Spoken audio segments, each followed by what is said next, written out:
The sixth man to walk on the moon, a respected scientist in his own right, announced to me that we've been visited by aliens from other planets, and that they definitely are out there. There's no debating it.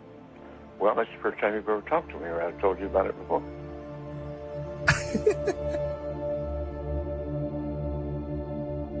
Ces observations d'OVNI n'ont pas seulement lieu aux États-Unis.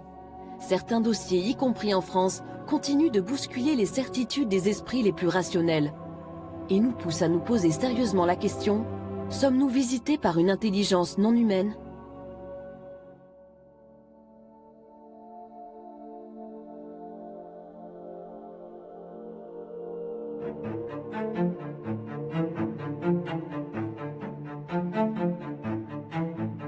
Parmi les cas qui ont été examinés au GEPAN, il y a le cas de Valençol. La rencontre rapprochée de Valençol est un cas extraordinaire, était un cas mondialement connu. L'histoire se passe le 1er juillet 1965. L'agriculteur Maurice Masse est dans son champ ce matin-là, vers 5h30. Il commence à travailler. Il aperçoit des gens qui sont dans son champ de lavande. Et il pense qu'ils sont venus avec une voiture, à l'époque c'était une Dauphine, je crois, qui sont en train de faire fouiller dans ses lavandes. Et en s'en rapprochant, ils se rendront compte que c'est pas du tout une voiture, que c'est un objet assez étonnant, mais surtout, il y a deux entités de petite taille qui sont à côté du vaisseau et qui semblent faire des prélèvements de lavande. Et là, à sa grande surprise, il constate qu'il a affaire à des petits êtres qui se retournent. Et l'un d'entre eux va sortir de sa poche une espèce de tube qui va le paralyser. La paralysie du témoin, c'est quelque chose de tout à fait curieux, puisqu'en fait, il avait toute sa conscience, mais il était paralysé sur le plan musculaire. Et le vaisseau va partir immédiatement. Alors il a dit, je ne pouvais plus bouger, je ne pouvais plus faire un mouvement, mais j'étais bien. J'étais bien, mais je ne pouvais plus ni avancer, ni reculer, j'entendais tout, je voyais tout, mais je ne pouvais plus bouger. Alors on peut imaginer peut-être qu'elles l'ont immobilisé comme on immobiliserait une bête sauvage, sans vouloir de faire de mal, si jamais elle se rapprochait un peu plus de nous. Il a dit, et ça, pour moi, c'est une phrase que j'oublierai jamais, dans leurs yeux, je lisais de la bonté. Dans leurs yeux, je lisais de la bonté. Et bien ça, pour moi, ça résume toute l'histoire. On n'invente pas quelque chose comme ça. Il rentre chez lui. Et là, il va tomber dans un profond sommeil qui va durer plusieurs jours. Il dormait sans arrêt, il fallait que sa femme le réveille. Il fallait que son épouse dise « Maurice, réveille-toi, ça fait 10-12 heures que tu dors ». Alors ça ne s'invente pas non plus. Il ne pouvait plus garder une montre, ou à l'avancer, ou à le reculer, ou voilà. Une montre, il ne pouvait plus s'en servir, voilà. Ça ne lui servait plus parce que la montre n'était jamais à l'heure. Les gendarmes vont se rendre sur place, ils vont constater qu'il y a une trace au sol.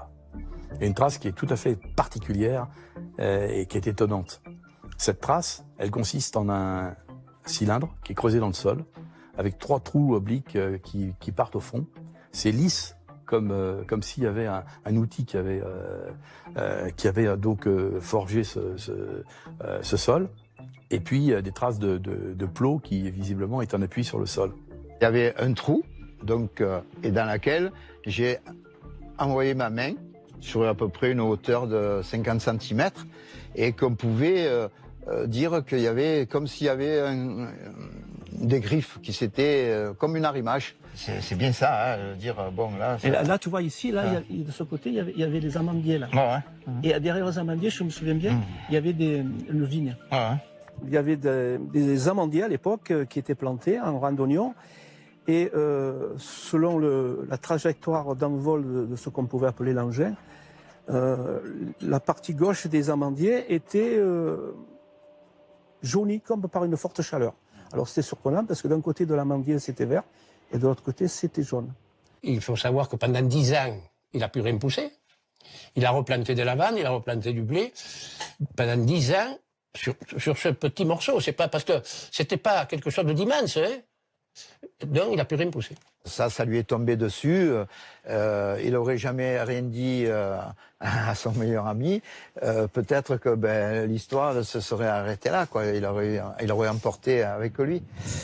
C'est la presse qui est arrivée, puis la presse locale, puis la presse régionale, puis nationale et internationale.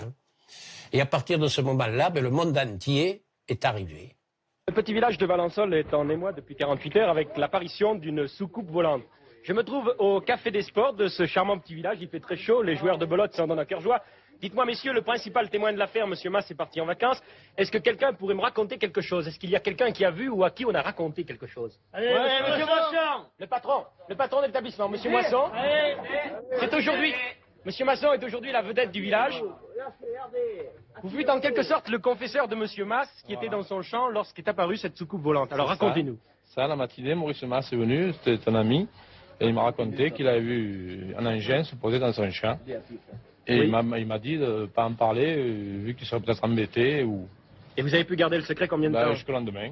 Et le lendemain Le matin, tout le monde, on a un peu parlé, et tout le monde, provençal, est venu. Tous les journaux de la région Tous les journaux de la région sont venus, voilà. L'engin s'est posé là-dessus. Les empreintes sont très visibles. Sont très visibles, oui.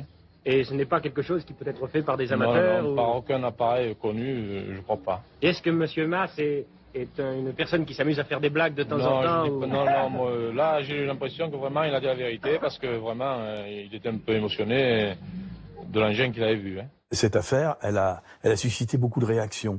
Il y a même par exemple le professeur Yves Rocard, qui était quand même académicien, et qui s'en est occupé. Il y a beaucoup de gens qui ont, à l'époque, qui ont parlé de cette enquête. Mais ce qui est intéressant, c'est que au GEPAN, on avait les 3 rapports de Jean Hermery. Le GEPAN classe aussitôt ce dossier stupéfiant parmi les cas les plus inexplicables qui lui ont été soumis. Même le père de la bombe atomique française, Yves Rocard, se penche longuement sur l'affaire. Et justement, le nucléaire semblerait avoir un lien très étroit avec le phénomène. Les tests nucléaires, il faut le savoir, c'est quelque chose quand même qui est effrayant, parce que 540 bombes nucléaires ou tout